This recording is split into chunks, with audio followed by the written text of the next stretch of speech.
Hello YouTube and welcome to a CA850 video. Today's video is something a little bit different from me. My aim is to renumber this Class 73. As you can tell, I'm sort of a southern fan. I love the southern area. I do like the 73s. It's one of my favourite locos.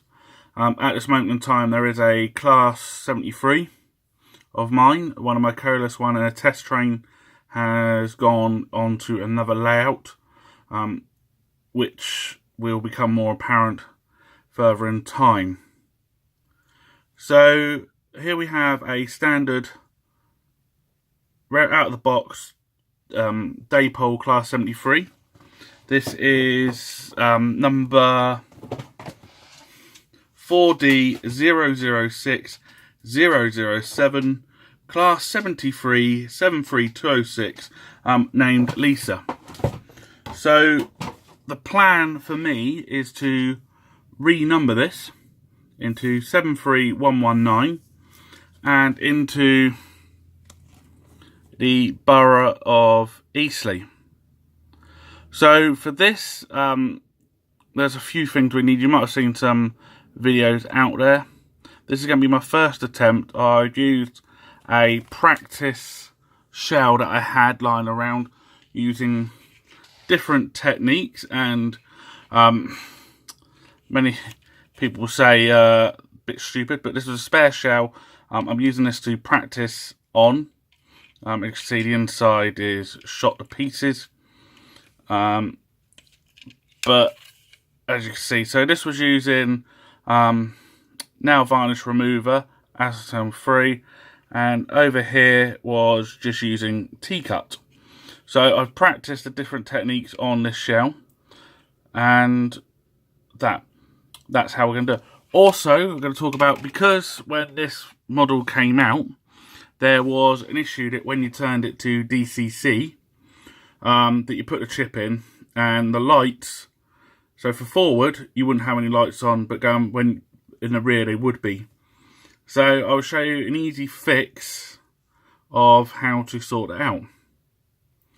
So first of all, let's get going on this and talk about different bits of kit we need. So firstly, I have my trusty iPad, and on my iPad I have downloaded pictures. I can reference them if needs to be, but these will be deleted off of Flickr. So as you can tell, this is 119 in the flesh. The logo is always on the left hand side, so for this side the name and number is going to go across there, and the crest is going to go there. There we go again. That was in Eastleigh Works, I believe, and that was at the Bluebell, not Bluebell, the Swanage. And as you can see, this one where the other end, it's there. It's the above there. So the crest is always on the left hand side of the logo.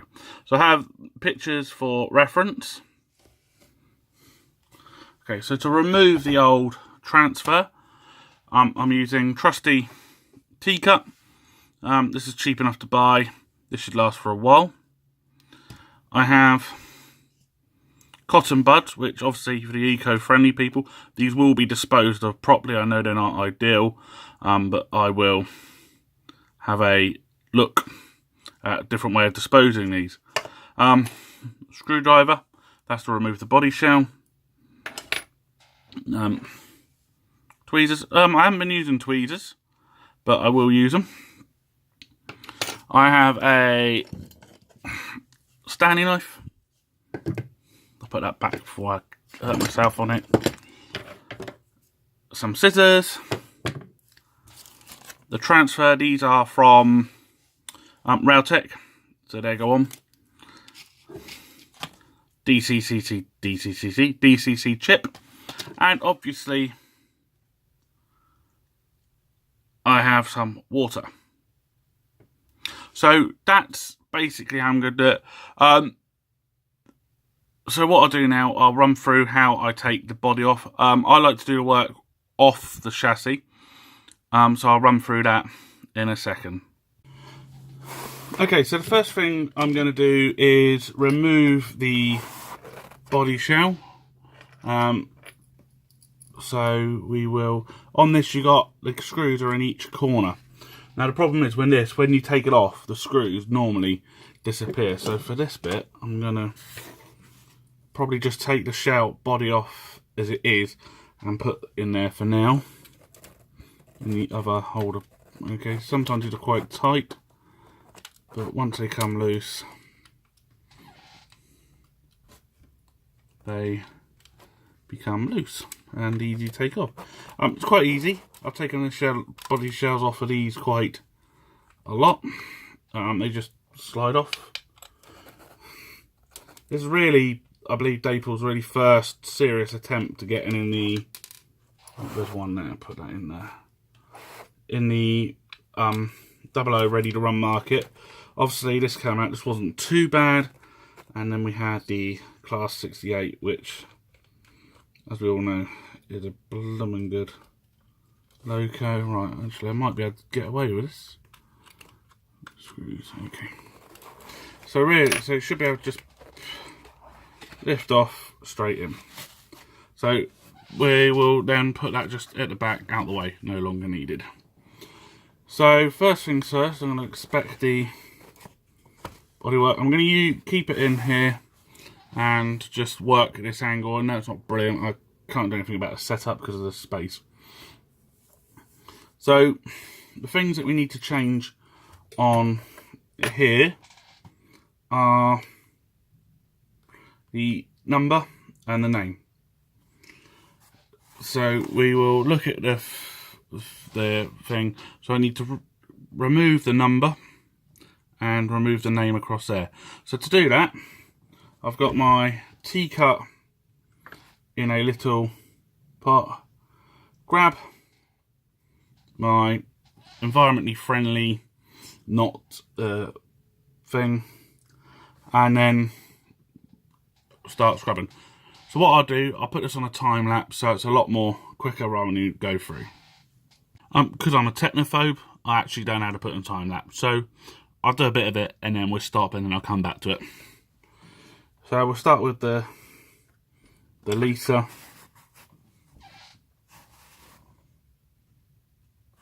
Tab it on and then just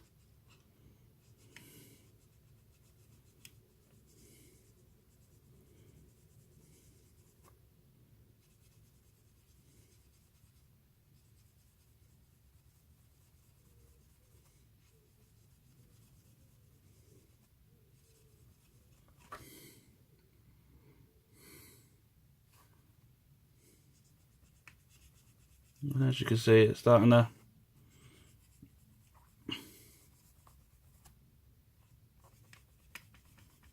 come off.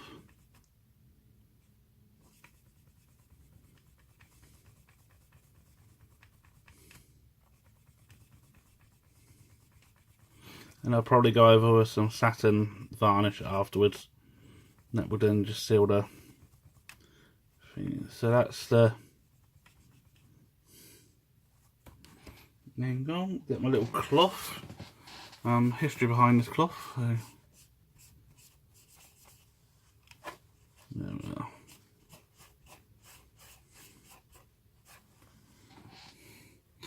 There we are. So that's that off. So all I need to do is just go over some satin varnish a bit later, and that's done. So I'll carry on and do the rest for the 20 for the number, and then we'll come back and then look at applying the transfers. Thank you very much. See you in a bit.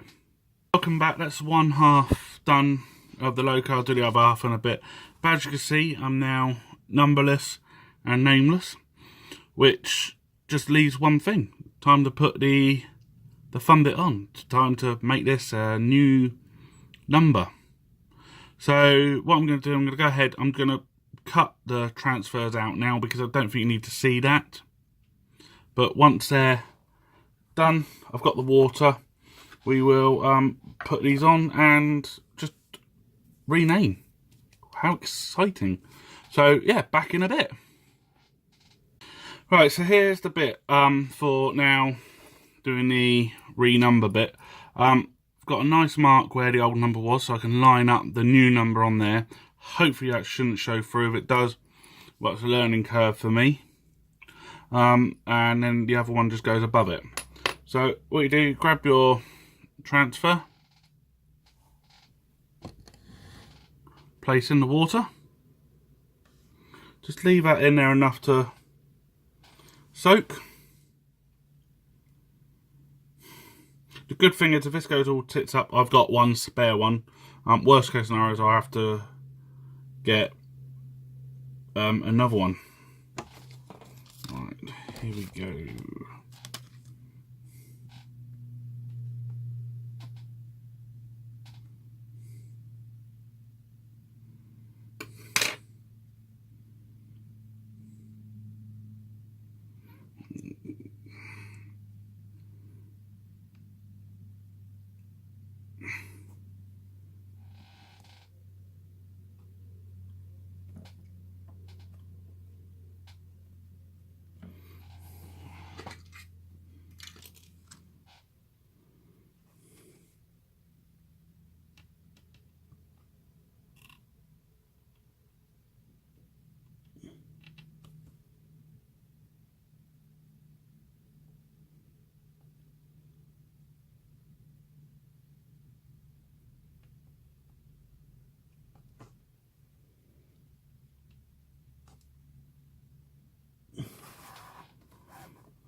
And then what I do normally is then just get a cotton bud. Sorry I didn't speak through that. And just dab it down.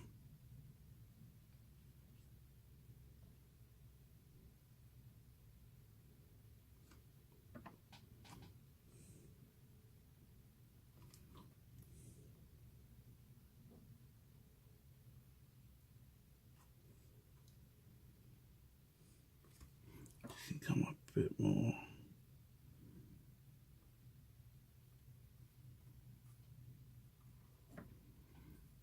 Perfect. Dab it down. Just leave that.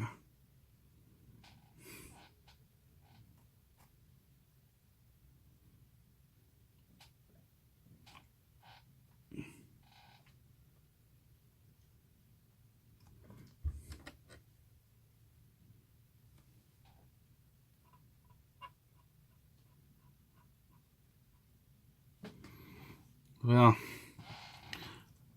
so already, as you can see, we have a new number.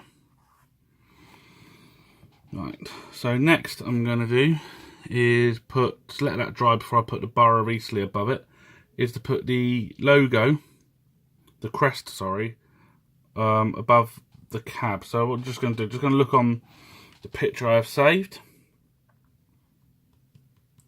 And so the top of the crest is just in line with the bottom of the handle there. So I put the crest in, let that soak for a bit.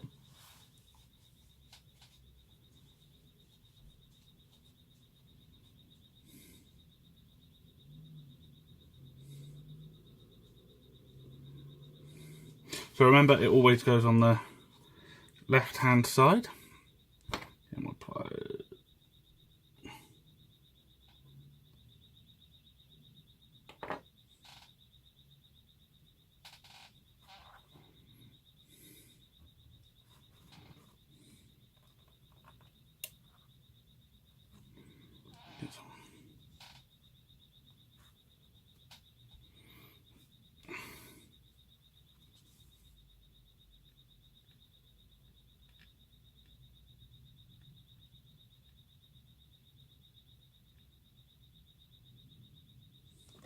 And just check the position, so it's just off from the window.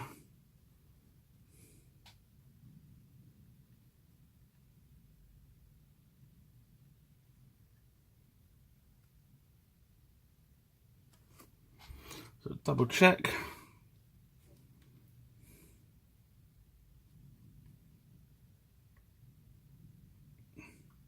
So this is in line with the bottom of that. There we are. Right, that is exactly where it is on the actual loco itself. So just pat some water out, let that dry.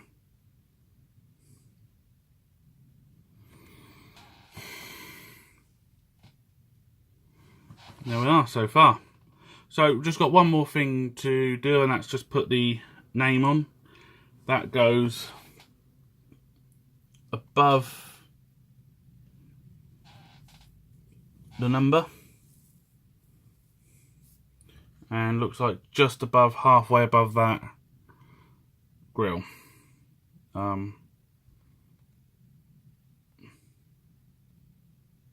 Yeah, so I'll go ahead, get that cut out, and then we'll go on. So the name of the loco is now in the water. That will then go on, and then we will put it on, and then hopefully, hey presto, we are there. This is a learning curve for me as well.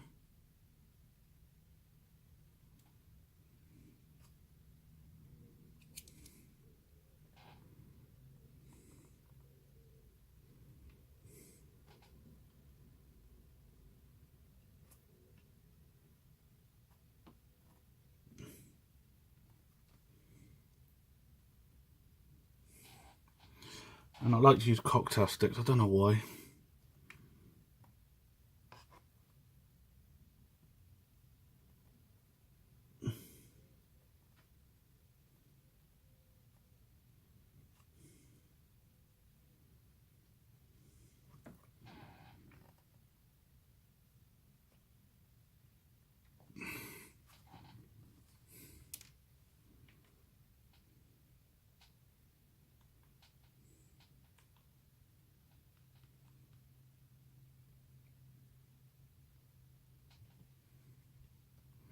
Okay, I'm happy how that's positioned. I'm just going to quickly just turn it to me.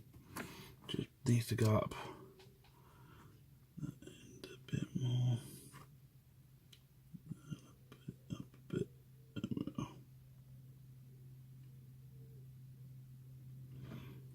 It's time to drain the water out.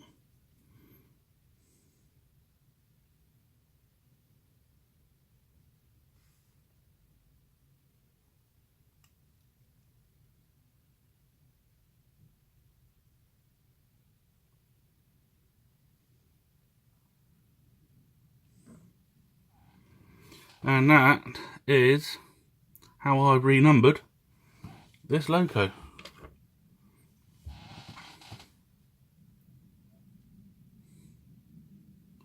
So yeah, I've just got to get some matte varnish. I don't actually physically have any. So I will get some, mask up the windows, but I won't show that bit. So what I'll do now, I'll let that dry before I do the other side. And then we'll take it from there. We'll go for how to chip it next. Thank you very much. So see you in a bit. So next stage of this operation, whilst the body is drying, is to put the DCC chip in. Now, I have not got much of a track. I've not got the other stuff to do, but it's something I can do and then still put it on the track to test it. So first of all, we have to remove this thing. Now, last time these are quite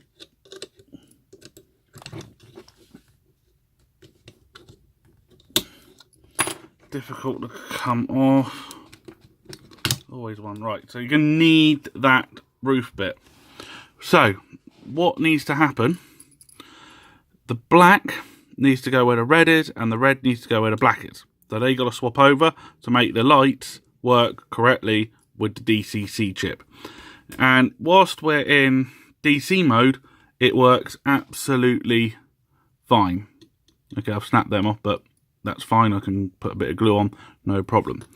So first I'll grab my chip. I'm going to use a Bachmann 21 pin decoder, 4 function. Put that in, take this chip off Anyone want any blanking plates for any loco? Give us a yell. Message behind. I have a lovely selection. Okay, so let's have a look.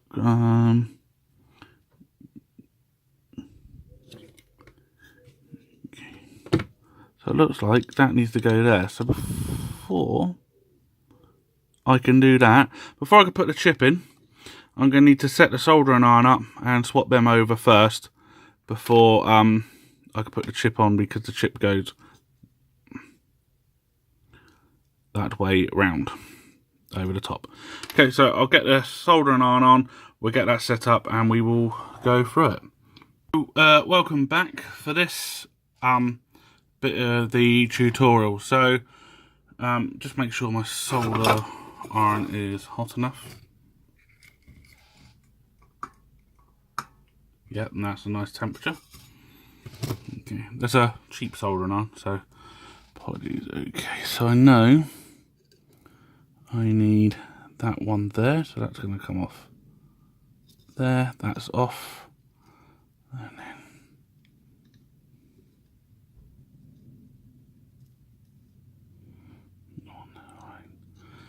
so I'm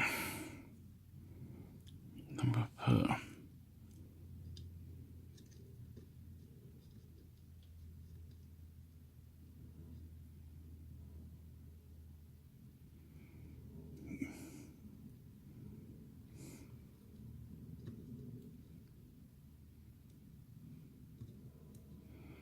and then just like that, done.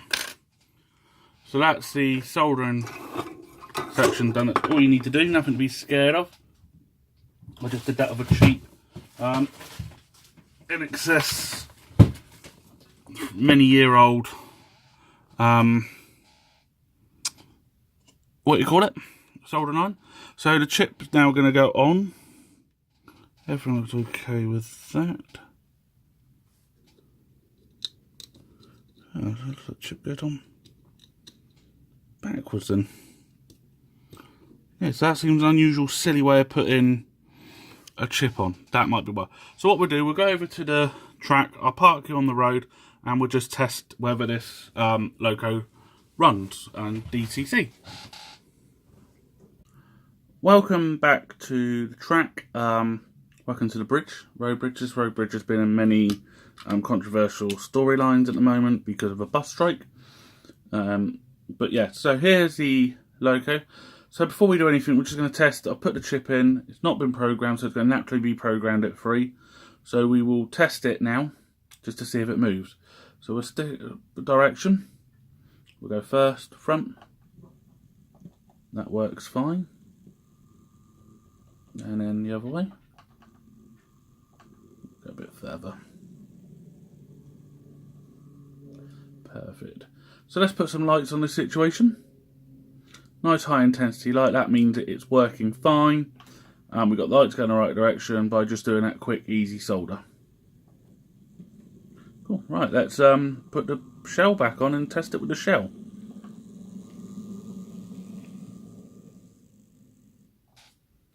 So I know that works. The first thing I'm going to do just before I put it back on is just stick the lugs back on with this.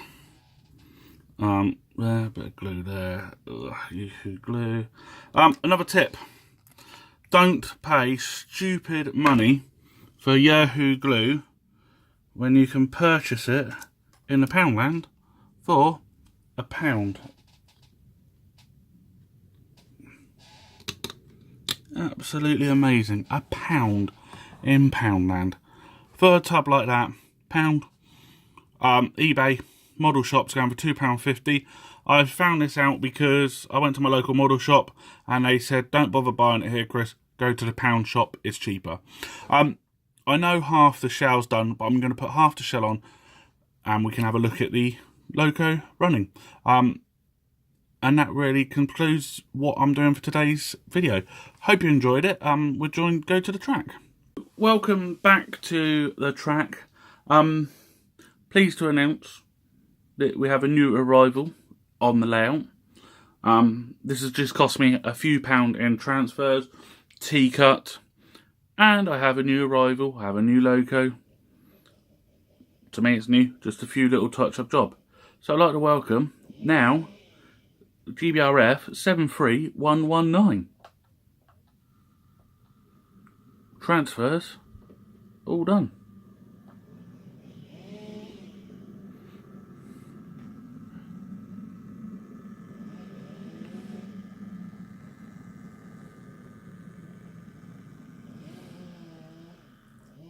So, once again, thank you very much for watching. I hope you've enjoyed this video, hope you found it useful, and just to prove that actually it's not that scary to do transfers, to renumber a loco. It's not scary at all. I've been putting this off for years, but that took no time at all. I'm really pleased with how it's turned out. I've just got to do some matte varnish. But yeah, thank you very much for watching. Please remember to like, comment and subscribe.